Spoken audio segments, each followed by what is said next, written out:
Hi, I'm Tana. Welcome to my channel, the place where I talk pop culture and reality TV. The opinions in this video are strictly that, opinions. Don't dwell on situations, don't hate on people.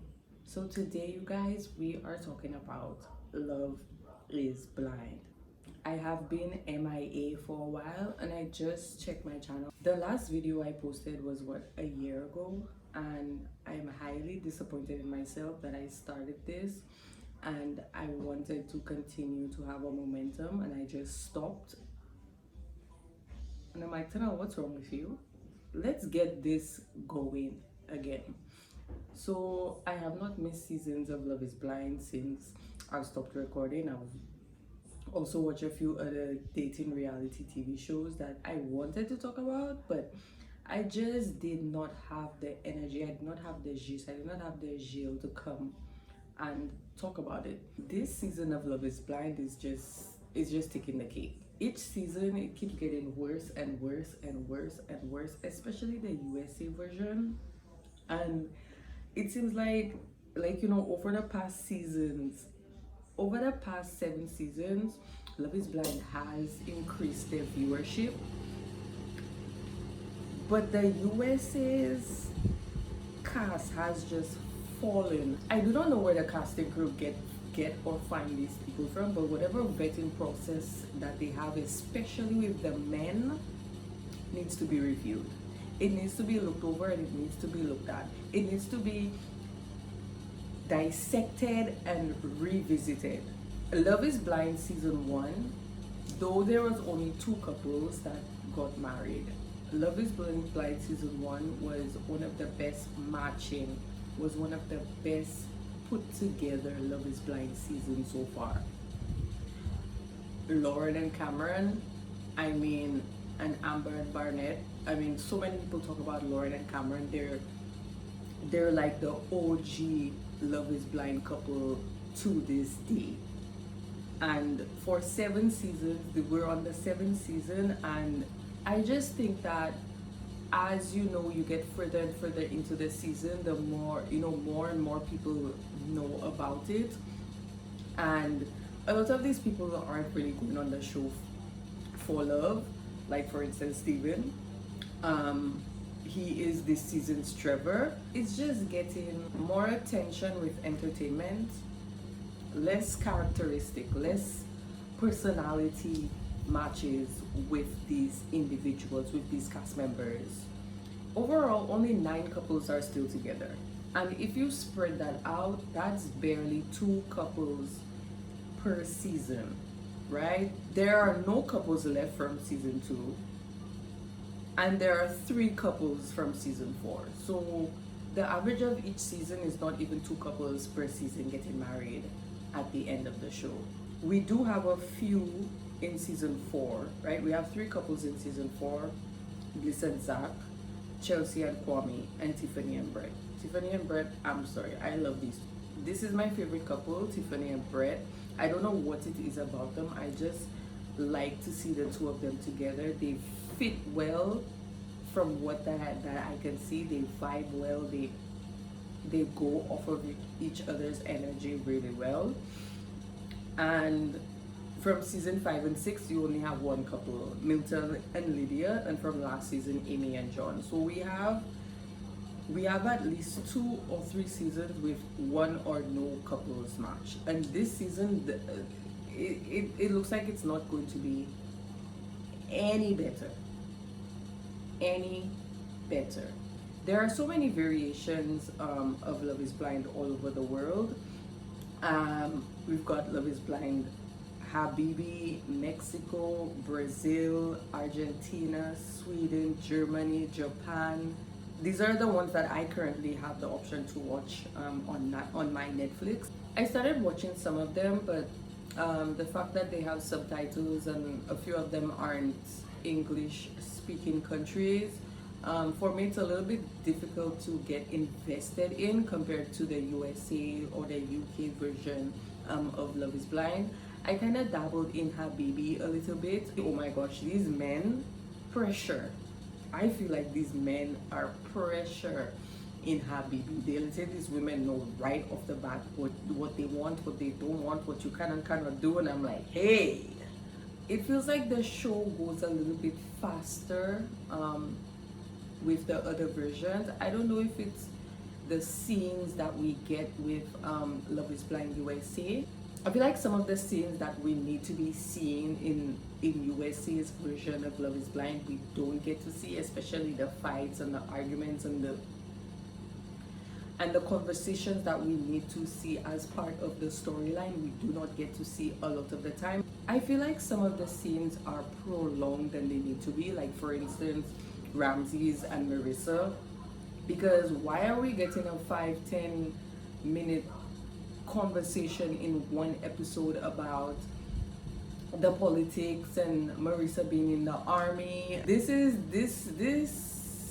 not the place and the time for that, because this conversation prolonged at home, it prolonged when she went to meet her friends. Why are we forcing politics? I understand with the whole Trump and Harris thing going on right now, but we don't need to bring politics into this right now, because that was just way too much, way too long, and it was very unnecessary. We don't need it, please. This season definitely has its characters.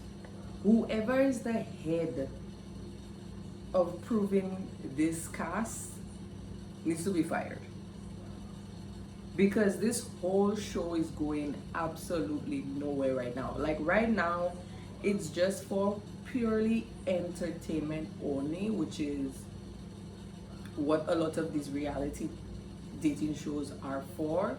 But at the same time, it's like, if you're really trying to achieve something with this dating show and you're barely getting one couple per season, obviously something is wrong. Most cringe meeting. The most cringe meeting goes to Leo and Brittany. Because what was this couch scene? Right? The fact that Leo was grabbing Brittany's hair and neck onto dear life the whole time she was sitting next to him, cringe. That was so awkward and weird. If I was Brittany, I feel like I wanted to jump out of there, because I felt her distaste towards this man, and in that moment, like, this man wanted to dive into Brittany's mouth, and it was not in a sexy way. It really was not in a sexy way. And the kisses, I don't want a man to kiss me like that. The kisses were, I mean, for a few instances, it did look like she was into him, like the way she was looking at him, and knowing the fact that they did not really finish the experience, but they still went and did their own thing in Miami, from what we're hearing and what we'll hear more of as the finale comes. She was kind of feeling him a bit. But that whole scene, that whole couch scene, the grabbing of the hair, the holding of the neck, the kisses, and it was just, you're talking about somebody not liking you for your money, but all you can talk about is your money. You're projecting. You do want somebody that wants you for your money, because otherwise you would not talk about it. If you really and truly felt that way, that you had money, you have money, and you want somebody who does not want you or like you for your money, that's not the first thing that's come out of your mouth. You wouldn't even let people know you have money. You wouldn't even let the guys know you have money, because you're just like flashing it everywhere with your mouth. I'm pretty sure if you were in a place where you could have been buying things and have access to have all these extravagant things with you and stuff like that, you'd be showing it off, you would be flexing, you would. So the fact that you're like, oh, I don't want anybody who likes me for my money, but all you do is talk about money, please, bye. One of the most cringe conversations for me was Steven's infamous homewreckers conversation, because this man says there's going to be homewreckers who's going to want to suck your peen. There's gonna be homewreckers who's gonna wanna suck your pain. Because how can you jump from telling Taylor her fiance is really into her fiance really loves her, to cheating and women coming after you because of the show and because of you being on Love is Blind, and now you're going to have women in your DM? Like, how do you jump from this conversation to that conversation so quick?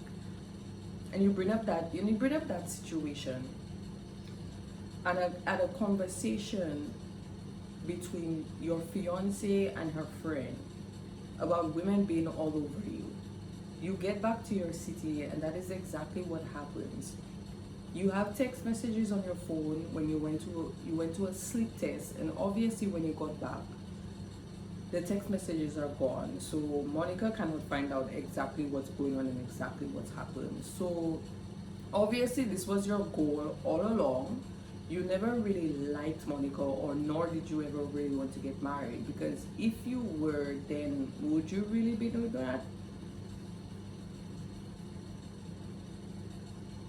But I digress, because a lot of these marriages are really a lot of work. And these men,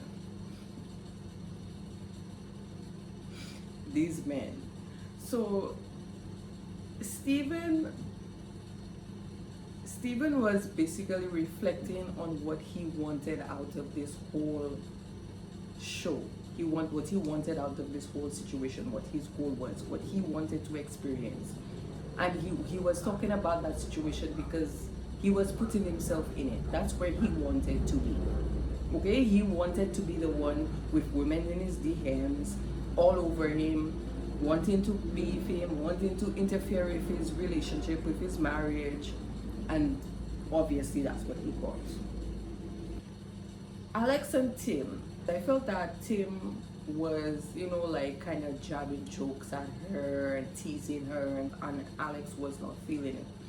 But when I went back to watch some of their scenes, he was very straight up with her about arguments and how he deals with situations and how he handles arguments. He basically told her it takes a lot for him to get to a hot point. Like, it takes a lot to get him angry, but she is the total opposite. She says she was hot-tempered, and she's a little bit better now, but I don't think that's the case. I think she's just probably saying that to deflect a lot of her insecurities or personal issues that she may have.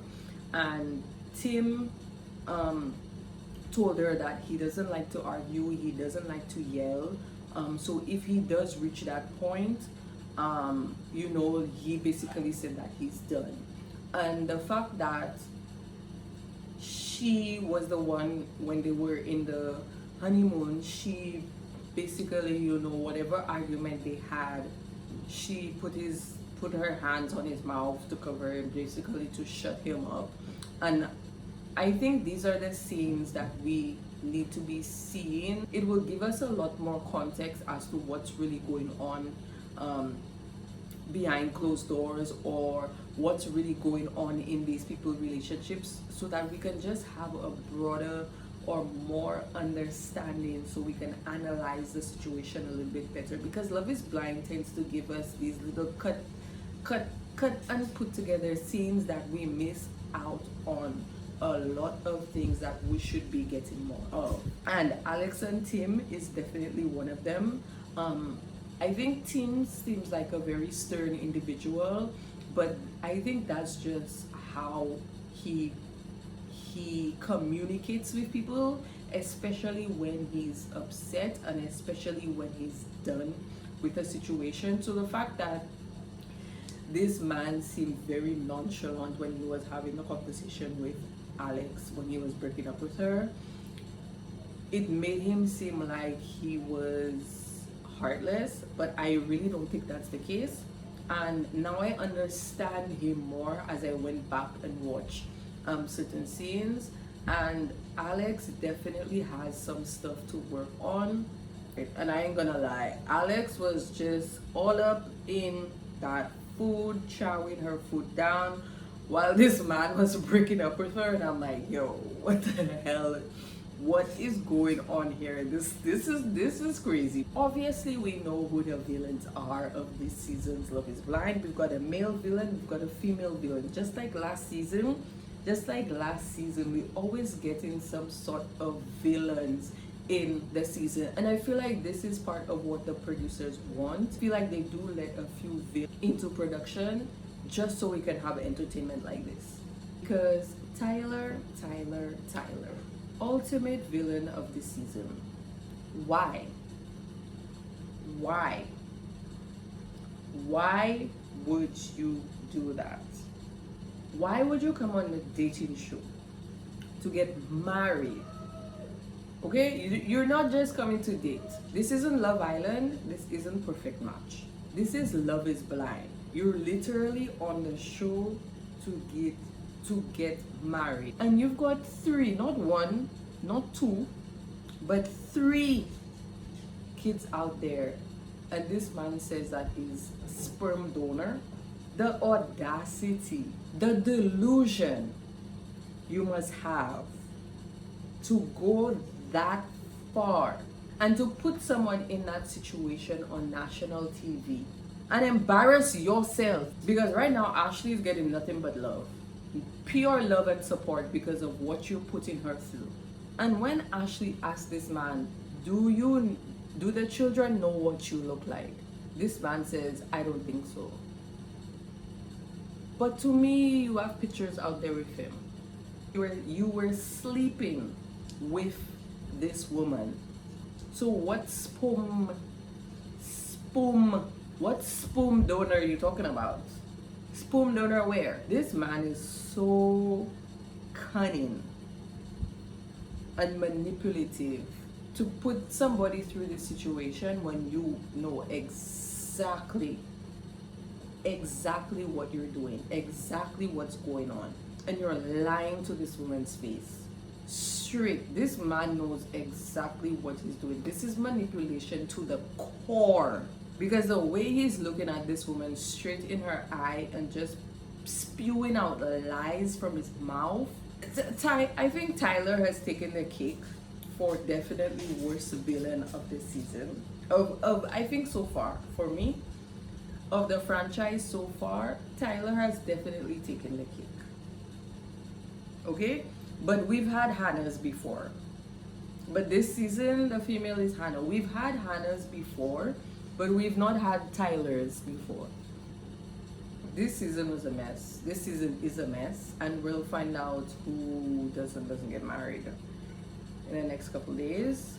And let's see what goes on. Bye. I'm Tano. Thanks for checking my channel. Do subscribe, and I'll see you on the next one.